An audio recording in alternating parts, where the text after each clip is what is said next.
welcome. Welcome, evening vinyasa. So the vinyasa, again, the word vinyasa simply means that things go in a particular order. They're kind of one thing leads to another. There's a feeling of a flow. So that's what we're gonna do.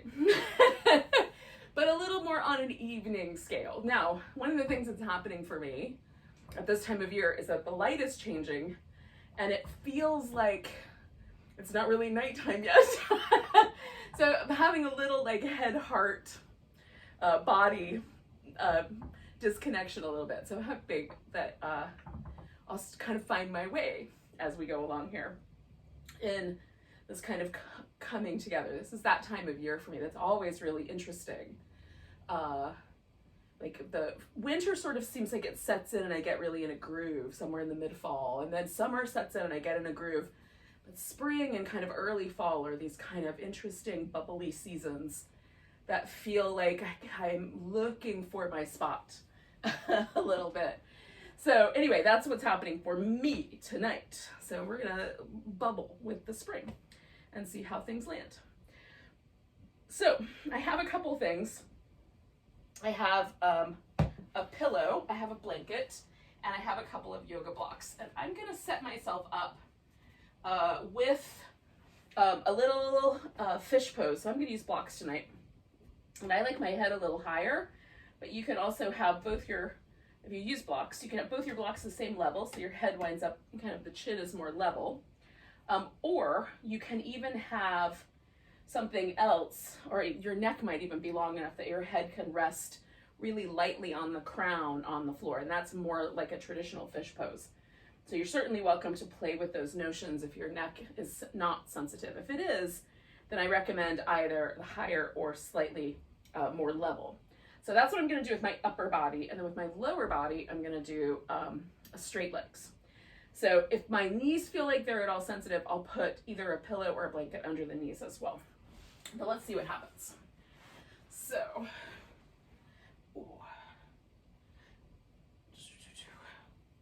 I've got my, because blocks are really firm, I have that resting right underneath my shoulder blades. So the shoulder blades are on the block, and the bottom tip of the block is right about the bottom edge of my shoulder blade. And then I'm gonna kind of test out the waters of like, where do my arms feel right? Oh. And I'm not really having any discomfort with my legs straight, so I'm gonna just leave them just like that. But if I were feeling like a little bit of tug on the back of my knee, a little pillow underneath there would take out some. Or a little too much back bend, a little pillow under the legs would take some of that away. This is feeling like the right amount of back bend. Now, some people have, you know, we're all different. I have a very short torso, so it doesn't take much to put me in a back bend. But if your torso is a little on the longer side, you might even take your block and turn it one notch higher, or use a, you know, bigger pillow, for example, or a rolled up blanket that's a little bit bigger, so that you get a bigger lift here. For me, the 4-inch lift is all that is required. If this feels like too much, and you've got the little skinny blocks at your house, you could even go for 2 inches, or a book that's a couple inches high would work great.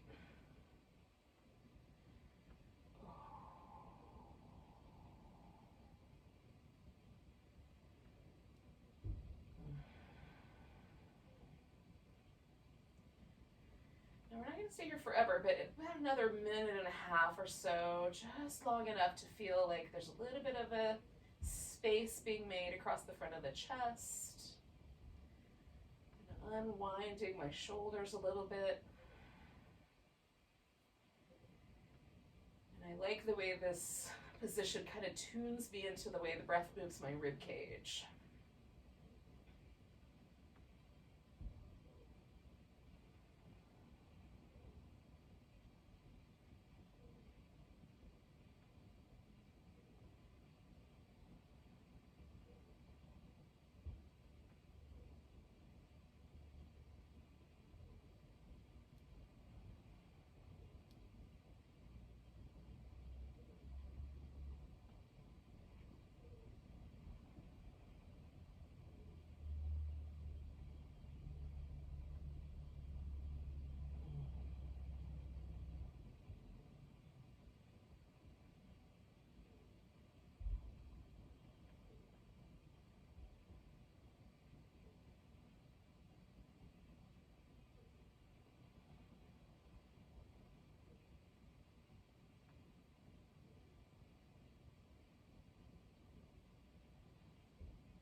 do 2 more breaths.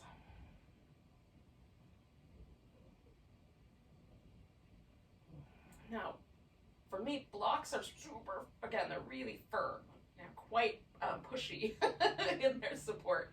They're not at all squishy. So I'm going to take the block out from underneath my head, and then I'm going to roll to my side as best I can without poking myself in the side with the block, and get it out of the way. Now, oh, there it goes. Now I'm going to pause for a second and notice the kind of impact, because, the more firm the object that I put underneath my upper back, the more kind of weird it feels. Like, definitely, like, there's a moment where there's like, is there still a block under there? You can kind of still feel that impression. And now it's sort of receding, and feels like my upper back is broadening out and sinking into the ground a little bit, and it's pretty nice. It's really lovely. Oh.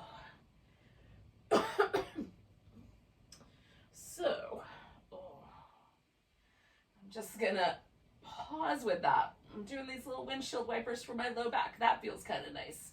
So you might do whatever movement pattern is feeling kind of great to you.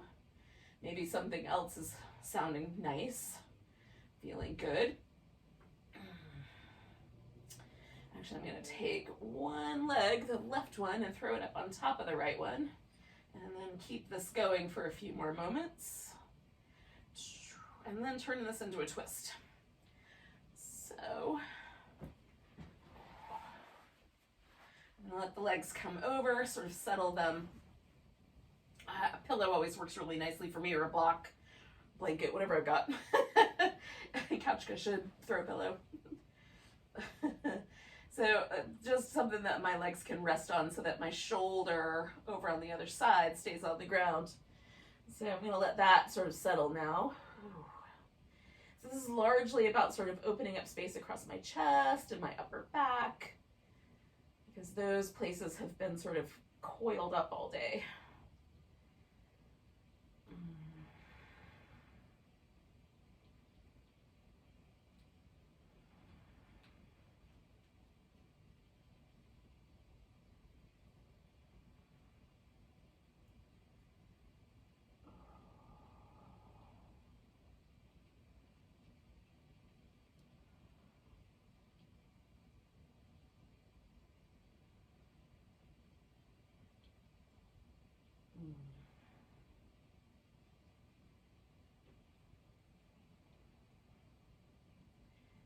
Okay, I'm going to do 2 more breaths here.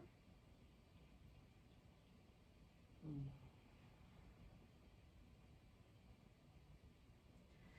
then I'm going to come on back to the center. And just pause for a moment. Now I'll move the pillow over this side, because I'm going to need it there in a minute. So checking in with the sort of left side, right side comparison. Is there a difference between the two? And if there is, and there is for me, is that difference pleasant, or is there anything that feels a little bit cranky, a little bit uncomfortable, a little bit grouchy? Everywhere, like from my shoulder to my hip to my low back to, anywhere around the joints of the hip, the knee, the ankle. This is where I'll kind of start to feel those little inklings of discomfort show up, is when my body is shifting after a pose. So everything feels pretty hunky-dory. I'm going to keep going, and we'll see how things go. So I'm going to put that right leg up on top, do a little bit of this back and forth.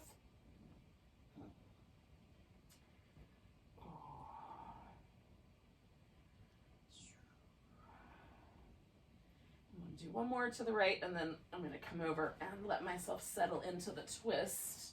I might have to get a little further away from the furniture. We'll see. It might work out. So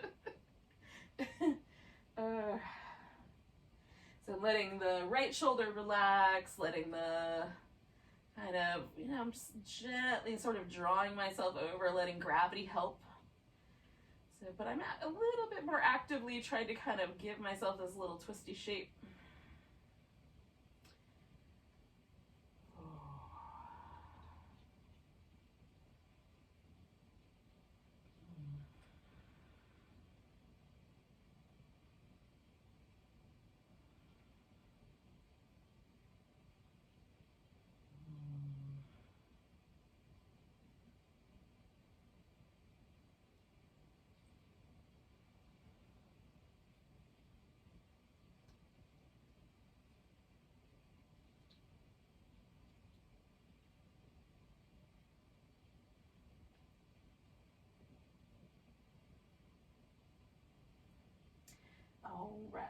So I'm going to do 2 more breaths.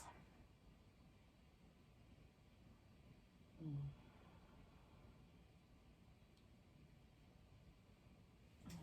coming back to the middle, and again, I'm just going to stretch my legs out and pause.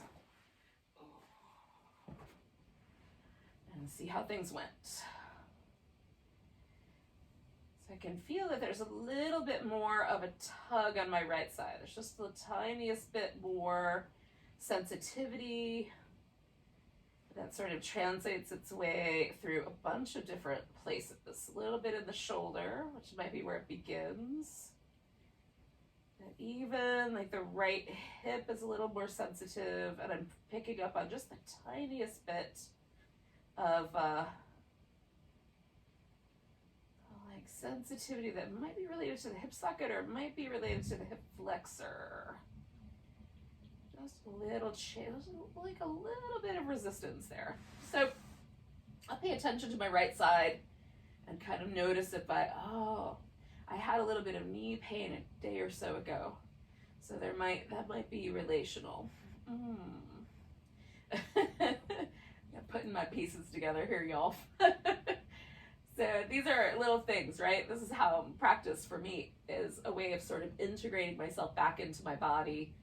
Paying attention is not so much about the pose as much as it's about how it leaves me, right? What do I notice about the pose? What's it teaching me about my relationship here? Ugh. All right, so I'm going to come to a seated position. We'll do some stuff for the neck, little wrist action, and then we'll get to some standing things. Okay, so if sitting on the floor, like you can sit between your feet, you can sit up on a pillow, whatever's going to get you a tall spine is mostly the thing. And again, now I'm here, I'm just going to pause for a second, let everything settle, because I can feel my collarbones like, ooh, that's a different relationship to gravity. Let's give that a little bit of movement. And then I'm going to let my chin fall and start with the neck in a kind of slow way.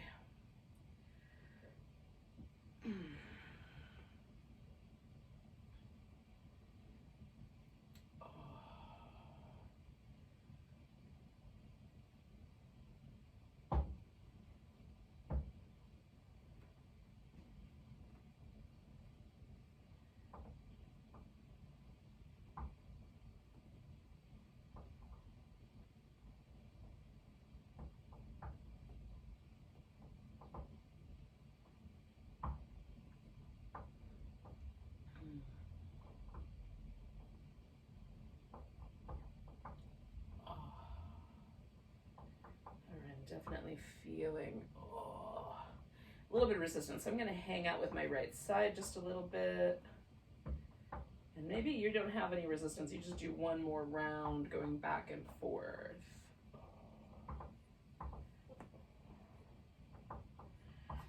And then when you're even, stack yourself up. Do some little circles with the shoulders, bringing them around.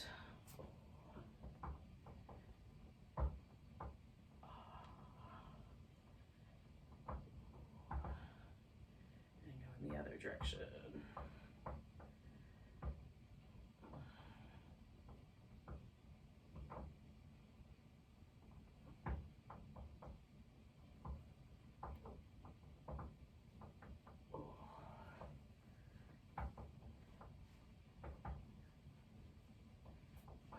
Okay.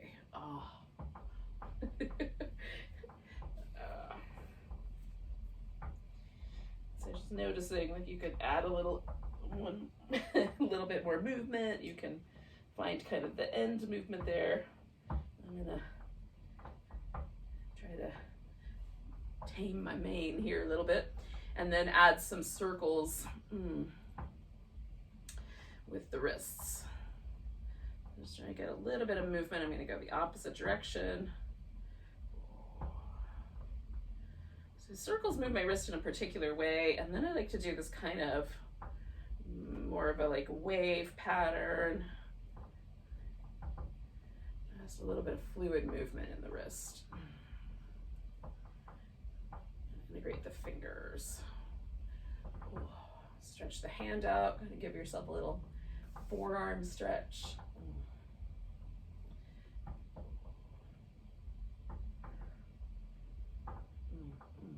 Make a face. It must be good. I'm feeling my concentration face sneak in.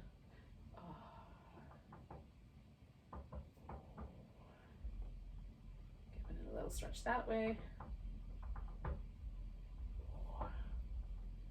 And then I'm going to spread my fingers out really big and curl them in tight and spread them out. And curl them in tight and spread them out. Oh. Curl them in tight, and one more time. Ooh, I want to play the bassoon really big. Curl them in, and then do some little rhythmic finger movement and a little bit of a shimmy. Okay, now we're going to come to all fours. We're going to do a little bit of work in a kind of all fours position. If that is like, you know, we just warmed up the wrist on purpose for that. But if it's still problematic, if you still have some wrist issues, you could probably do some of your work balanced on yoga blocks. So if you have yoga blocks or anything firm like that, right? Anything that's really, really solid, you can try balancing your forearm on that, and that will essentially take the wrist out of the package altogether. So you can certainly work with that, see what happens. Another option is to just keep your hands slightly further forward. So rather than piling it underneath your shoulder, just move it a little forward. And it's a little bit less of a bend there. And just kind of work with the angles that your wrist will work with. So do a couple of rounds of cat. Oh, tilting the pelvis and tucking it under, pushing the upper back into a stretch. Oh, and bringing the shoulder blades towards each other, kind of broadening out a little bit. Oh, get the lower back into the stretch.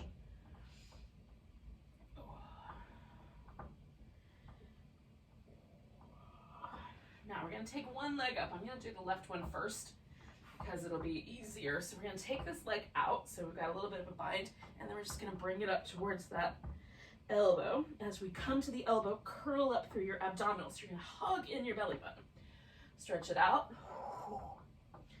Stretch it out. Stretch it out. Now we're going to bring it all the way forward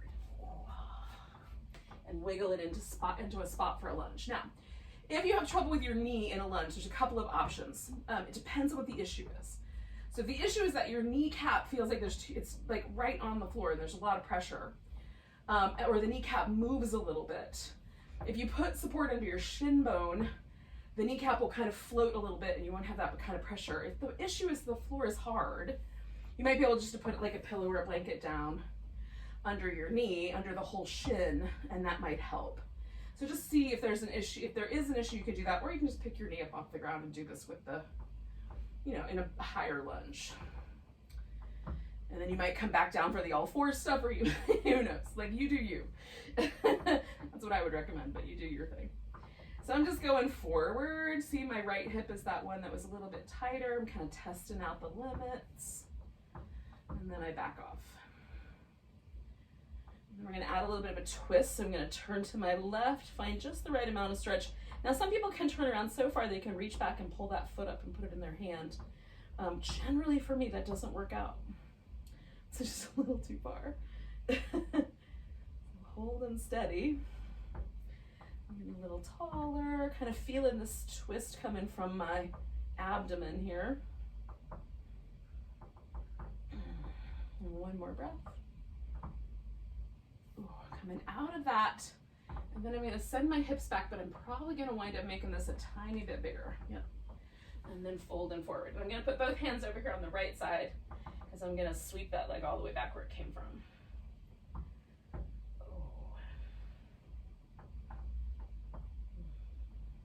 Now I'm going to try to take when I bring this left leg back, I'm going to try to put my right arm up for the stretch. So I'm going to put my hands on the ground, sweep that back, and then come to the spinal balance, right? Left leg, right arm.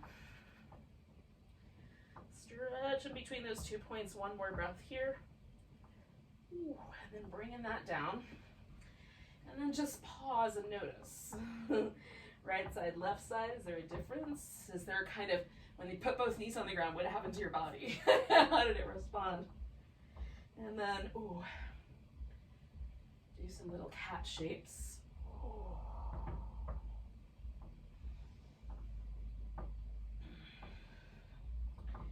All right, so I'm going to do that same thing. Take my right leg back this time and curl in. Right leg back, stretch. Curl in. Right leg back, stretch. Curl in. Reach it back, and then this time it's coming all the way forward. And I'm going to find my way into this lunge a little at a time. This one, there's a more consistent sense of where the right spot is. So I'm just going to pause here and then add my twist.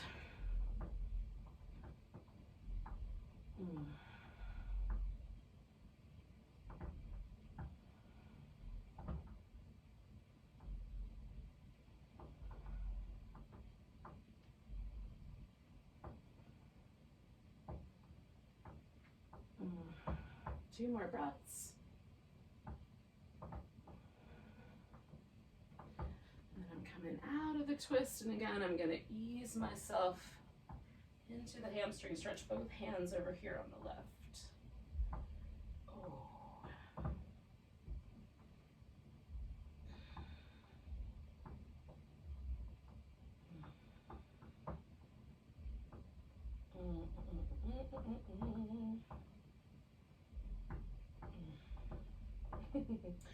All right, so I'm going to try to take this guy back and then my left arm up. Give that spinal balance shot.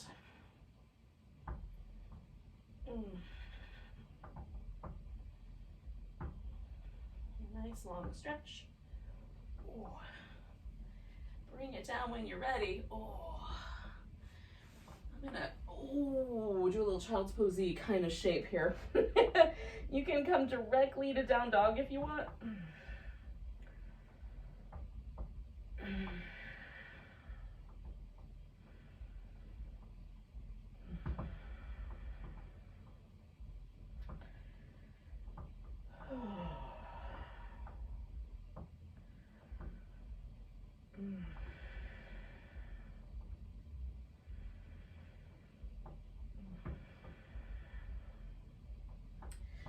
Oh, that felt really nice. In fact, it feels nice enough I could probably stay there for the rest of the practice, but we'll carry on, yogis. Felt pretty darn good, but it might not feel as good to you, so let's see what happens. I'm going to do some downward facing dog, and this mostly is just to get me on my feet, so I don't know how long I'm going to stay with this dog.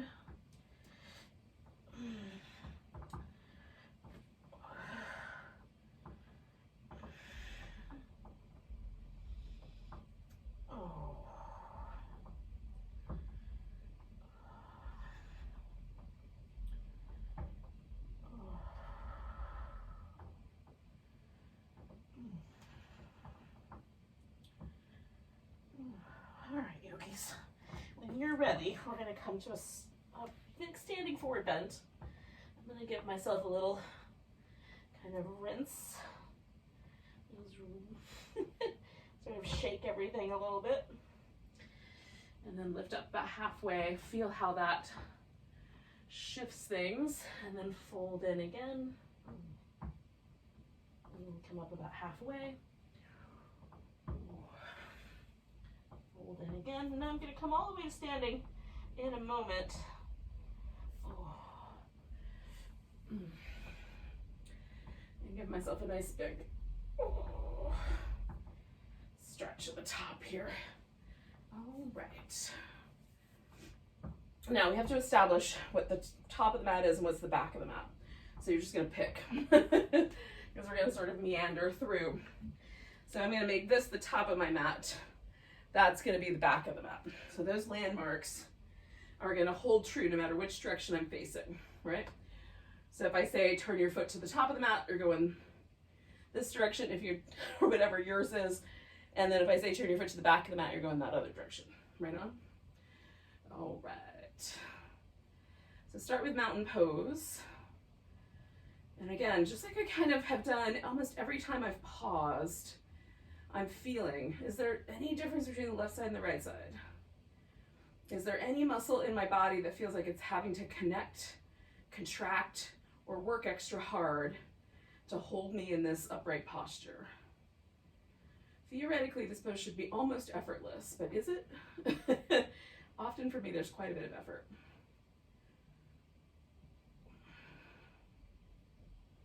So taking a nice big breath, reaching the arms up. I'm going to grab my right wrist, do a little stretch over to the left. Pausing there, pressing that right foot down, lengthening a bit. Coming back to the middle, big stretch. Now I'm going to send all the way to my right leg. I'm going to pick my left leg up. Now you can do any balancing pose you want. You can just put that leg in the air. I'm going to make mine a tree. You could hold on to your foot. Whatever you think the right answer is.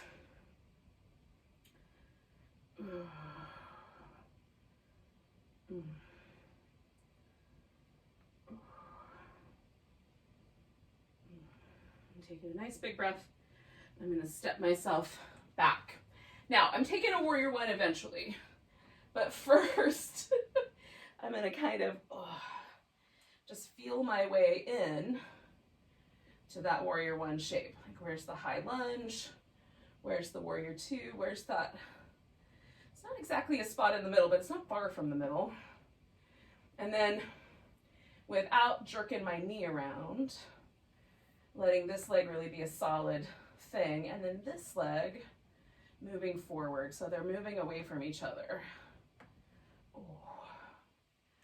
And putting the left elbow on the bottom, I'm going to see if I can get hold of my right hand or thumb. And then I'm just going to pause there. So I've lifted my elbows and drawn my shoulder blades down. That's kind of where I'm starting here. I'm looking up, but mostly with my eyeballs. 2 more breaths. Stretching the leg, stretching the mat out between my feet. I'm going to release my arms. And then I'm going to turn a little bit to this inside diagonal. So now I've lined my chest up with my hips. And I'm going to flow forward and reach out. So it's almost like my object of the upper body is to almost make it like downward dog. I won't quite make it to the floor, so I'm using blocks. But the lower body is to hold this warrior one shape. And I'm aiming for a little bit of fatigue in my right leg, right thigh. So 2 more breaths here.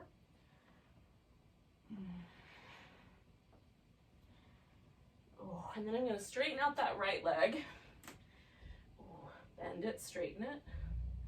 Bend it, straighten it. Kind of find a jiggle. And then spin everything around so that I'm pointing a little bit more toward that front side of the mat with both feet.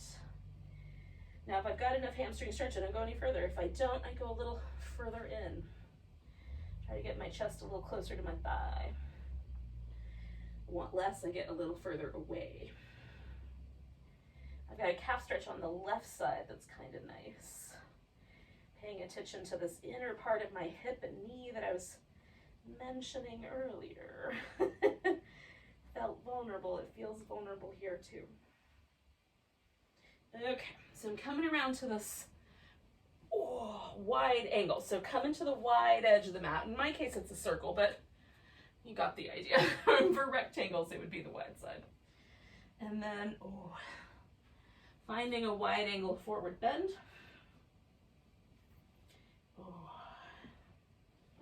Now I'm just going to hold steady for this first one and feel the right side, feel the left side, because I've done stuff on one side of my body I haven't done on the other yet.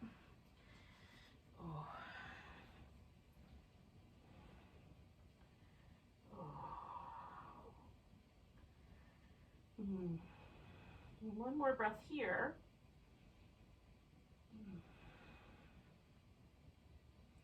Now we're going to make this whole thing happen again, but in reverse, right? So we're turning towards the back of the mat.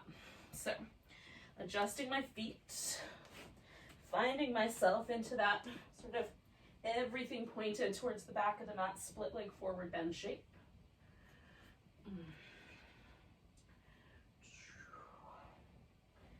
Here's the right amount of distance.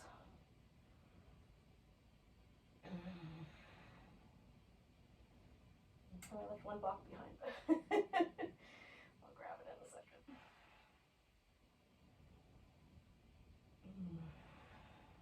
2 more breaths. So on this side, there's no vulnerability on this inner knee, but there is on the right side, down the back of my right leg, so that clearly, like, my whole right side is feeling all of the brunt of the asymmetry. Oh, okay, so moving myself into that more warrior 1 oriented shape, bend in my front knee, straightening it out, bending it, straightening it out, bending it. And then I'm going to take that kind of bowing warrior version that feels a little bit like bowing warrior and downward dog had a baby. Nice and strong in the legs. I'm not trying to feel exhausted in this right thigh just yet, but it will probably get there soon.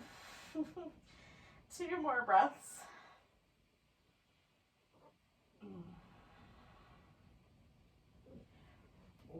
And then I'm going to come up, bind my warrior 1, so I'm turning my ribs a little bit. The right arm's going to come on the bottom. Maybe I can catch that hand, maybe not. Some days, no. Some days, yes. And then really pushing the feet into the mat and stretching. Drawing my shoulder blades towards each other as I lift the elbows. How's it going, yogis?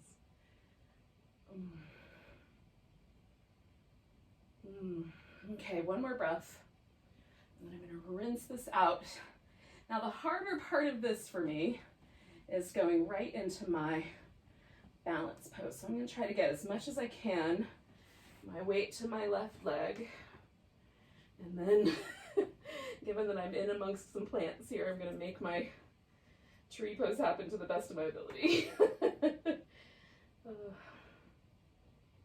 I'm here with my friend doing tree pose together. 1 more breath. And then I'm going to put that guy on the floor, give myself that little stretch through, grab the left wrist, stretch to the right, and just push that left foot down, get taller.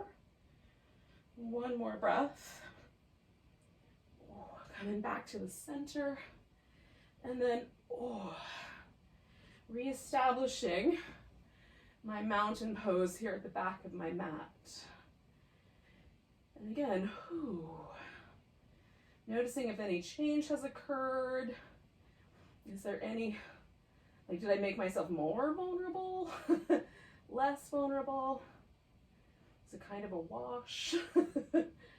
How did that go? So nice big breath. Reaching the arms up. I'm going to fold forward. And then I'm going to come up halfway and fold. Now, I'm going to step back with my right foot. And just for a moment, I'm just going to get myself a tiny bit away from the plant. So I'm going to pick that right foot back up off the floor. And I'm going to do this into a revolved twist. So leaving my right hand on the ground and turning as best I can. Kind of finding that revolved half moon. And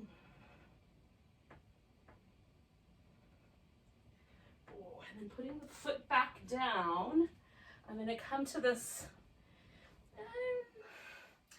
it's not exactly triangle yet, but it's going to turn into triangle in a minute. So, bending my back leg, bending my front leg. If the floor is too far away, add a little height. Yeah. Adjust the feet. Find the spot that feels interesting. And then I'm going to turn that into a triangle pose. Lengthening. I feel like hand on the hip is going to be the jam tonight. Or maybe behind the back. Nope, on the hip. That's feeling like enough. Stretching the mat out between my feet.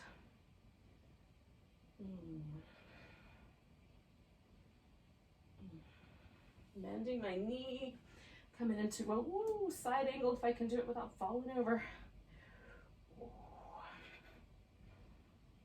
And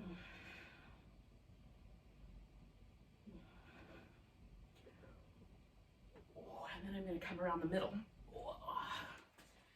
Picking my, I pick my toes all the way up off the ground and just pivot on my heels. And then add a little movement. I can't really describe exactly what I'm doing. I'm just jiggling about. Find your version of jiggle about that works best for you. All right, then I'm going to find that wide angle again, sort of making my arms into like little legs, little chicken legs.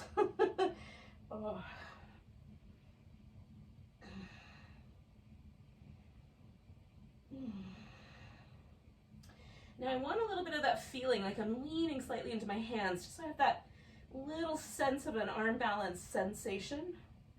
I'm not going into an arm balance.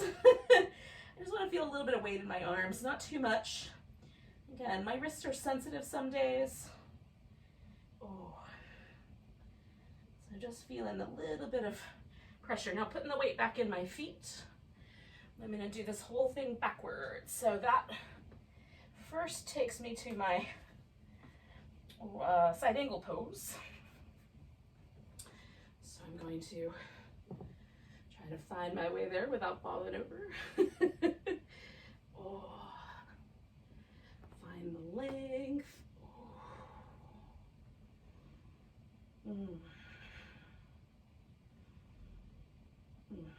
One more breath.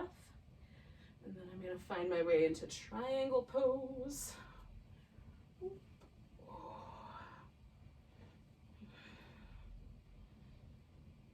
Strong legs.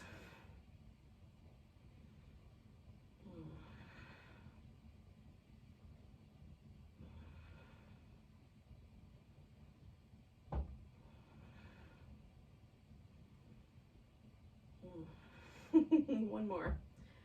And then it becomes that sort of not exactly triangle pose, but a little wiggly. Now my left hand is going to be on the block this time to come into that revolved half moon.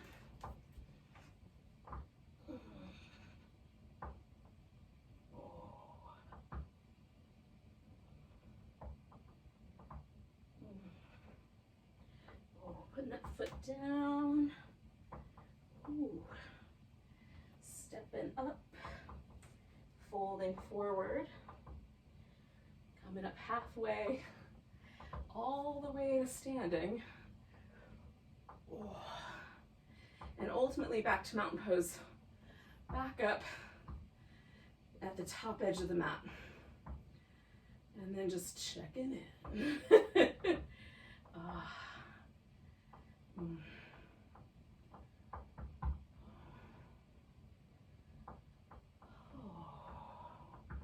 So I'm going to take a nice big inhale. I'm going to step back to downward dog just as a vehicle to get myself back down to the floor. So if you want to get to the floor a different way, you can.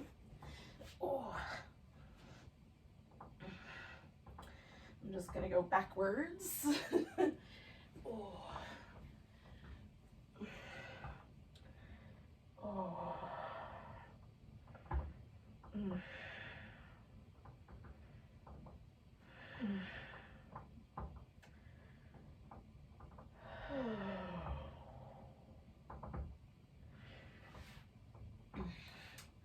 And then I'm going to come to that seated position once again.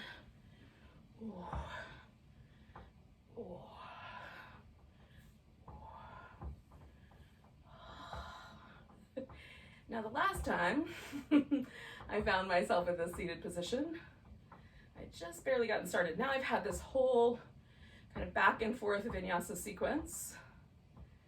So I'm just checking in to see how things go. My body definitely feels lighter. There's that kind of bubbly, effervescent quality that I definitely associate with spring. So maybe like I've aligned myself a little bit.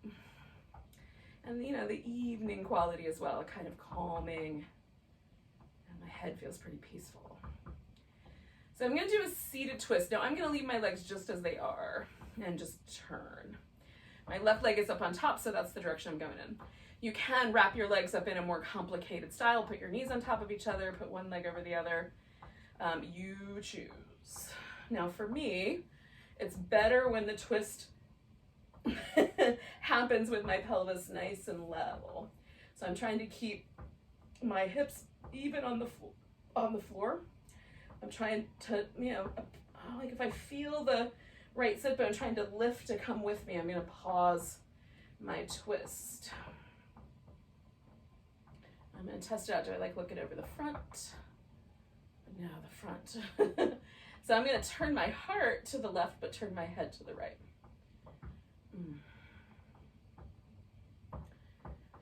And breathe.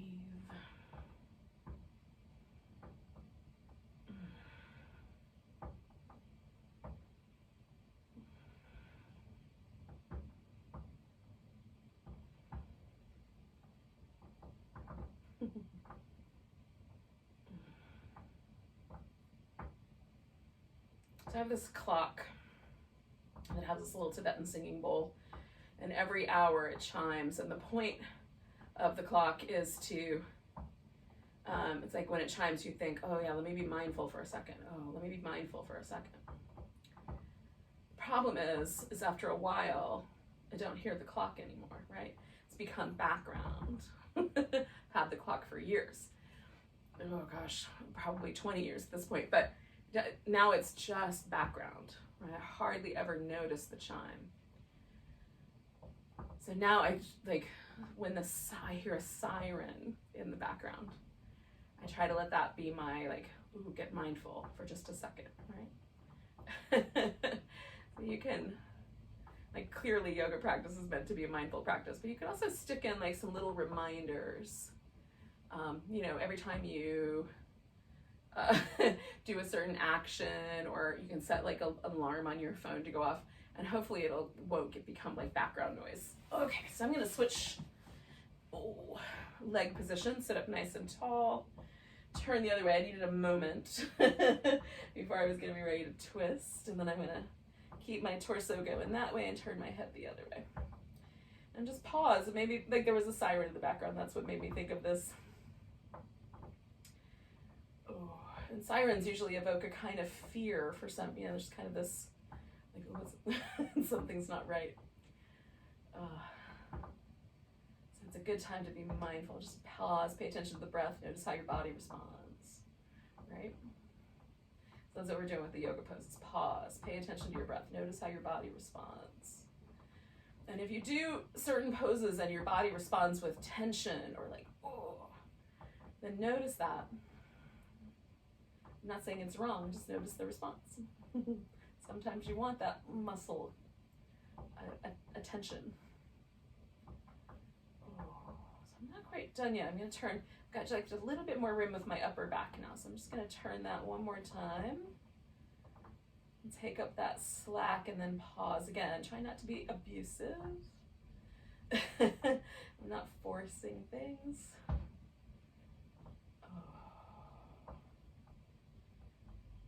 Ooh, we're going to unwind the head, unwind the body, and then pause for a moment. And just let it kind of settle. There were two messages that I got today, and sometimes when things randomly show up, and it feels important, or it feels like something I need to think about, I try to make like a little mental note. And the two things that came up for me were this concept of intersectionality, where we live our lives with like all different things that are sort of that make our life a little challenging. So in the world that we currently live in, being born a woman makes life a little bit challenging, but I might have other things that qualify that, like I might be queer, or I might be a woman of color, and those things make it a little more complicated. Not that there's a race to see who's the most oppressed, because that's the opposite of what the intention of this concept is. But it's just to recognize that we're these kind of like interwoven, that they're patterns, right? In the same way that I'm working with these interwoven patterns in my body and feeling how they respond to these different shapes. So there's kind of interwoven patterns of our lives and our, you know, our history and our emotional life and our mental state and the state of our body. All these things are really important, and they put us at a certain time and place, in a certain state of being. And then the other thing that I heard today that was really impactful, and I think they go together on some level. I'm going to see if I can articulate it, because now it's starting to get ephemeral in my brain now that I've come out of that yoga pose. But it has, so when I'm coming to my life from a place of trauma, I'm not going to be able to have that kind of sensitivity or vulnerability, right? So if I'm coming to my yoga mat with this history of like all these kind of intersectionalities kind of pulling on me on any given day, like arriving in a place where it feels safe enough to be vulnerable, right? Because yoga practice is ultimately vulnerable. And as I'm, you know, feeling and noticing all these things, like that's really interesting. And I can feel myself like with resistance. You know, when I feel resistant to my practice, I know that it's, you know, because I'm not ready for that kind of experience of vulnerability. Now, those are the things I'm like chewing on right now. I'm sharing them with you. You guys can tell me what you think. Give me some comments on that later. But we're gonna take a pose with the legs where the legs are in the same position. So I'm gonna go for this big wide V. You might wanna put your feet together or have your legs closer together, right on? So just pick a shape where both your legs are doing basically the same thing. And then you might decide to just sit up, right? Because this for me is a vulnerable shape, not as vulnerable as others. Like back bends are way more vulnerable for me, but for you, this might be the vulnerable shape.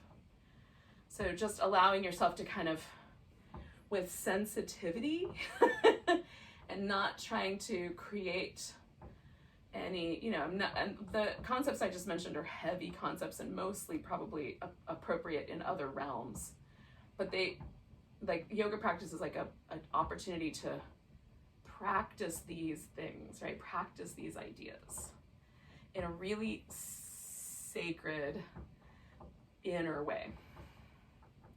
So I'm going to try to approach my body in a way that allows me to be a little bit vulnerable. So I've had my legs really active for the most part, and now I'm going to let it get a little bit softer. You may want to stay with the more active leg, right? See what happens. So if you have trauma, if there's an injury in your body, that body part's not going to be willing to be as receptive to this practice. It's not going to be as willing to be vulnerable.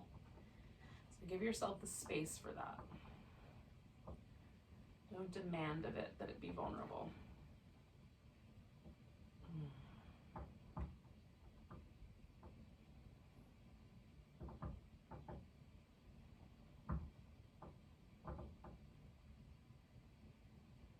So I'm going to do 2 more breaths.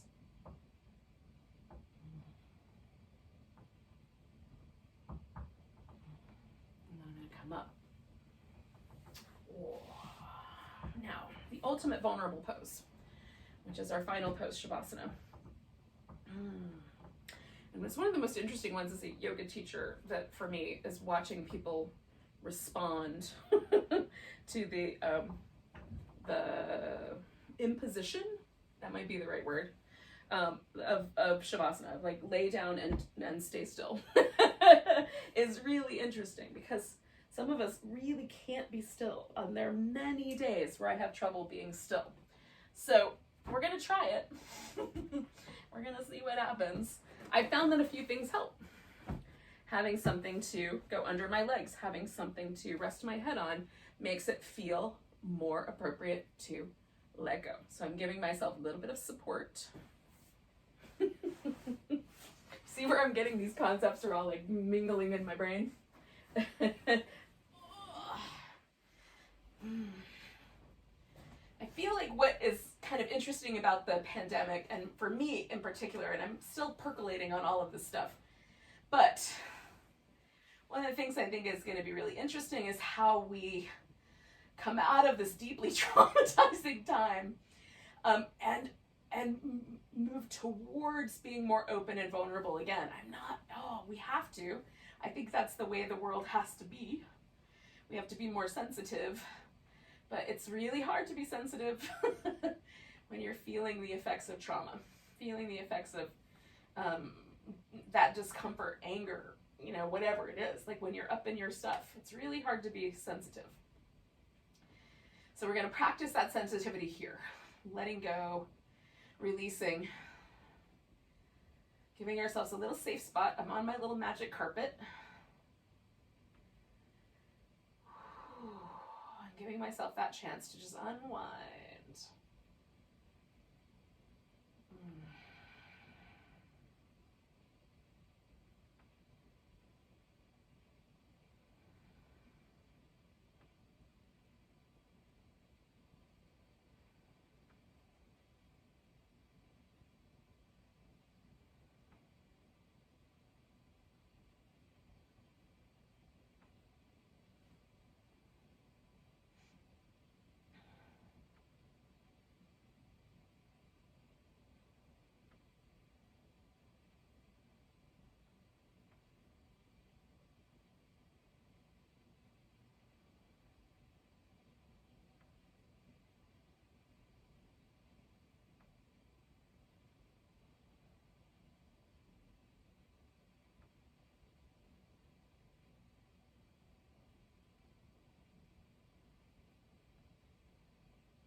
I just need to bring some awareness to my breath again. I invite you to do the same.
I'm going to take a nice deep inhale.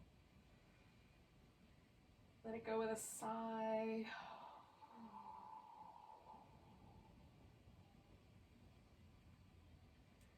And then kind of wiggle my fingers and toes.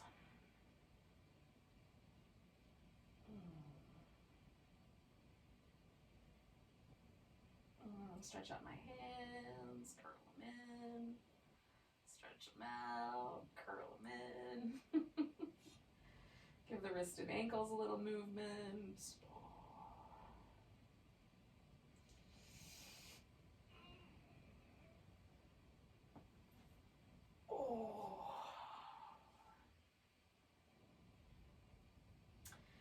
All right, yogis.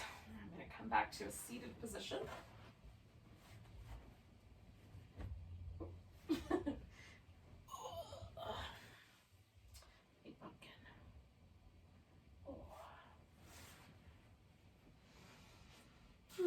Thanks for joining me tonight.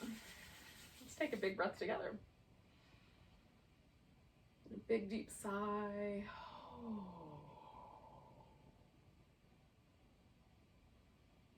Enjoy the rest of your night, everyone. Namaste. Welcome to your post-yoga glow space.